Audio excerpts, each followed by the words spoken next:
Hi, இன்றைக்கி என்னென்னா உங்களுக்கு ஒரு சாம்பார் தான் செஞ்சு காட்ட போகிறேன். என்னென்னா சாம்பார் பூசணிக்காய், வெண்பூசணிக்காய் சாம்பார் ரொம்பவே சூப்பராக இருக்கும். அடிஷ்னலாக வீட்டில் மாங்காய் இருக்கிறதால மாங்காவும் ஆட் பண்ணியிருக்கேன். வாங்க எப்படி பண்ணுறதுன்னு பார்க்கலாம். சூடாக இருக்க சாப்பாடு தட்டில் போட்டுக்கிட்டு நம்ம சூப்பராக வச்சா மாங்காய் பூசணிக்காய் சாம்பார் போட்டு சாப்பிட்டா ரொம்பவே சூப்பராக இருக்கும்.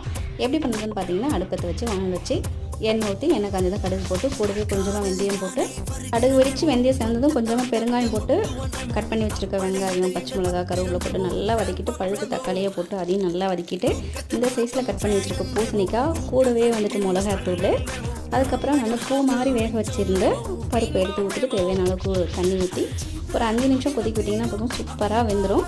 ஒரு நெல்லிக்காய் சைஸ் அளவுக்கு புளியை கரைச்சி வச்சுக்கலாம்.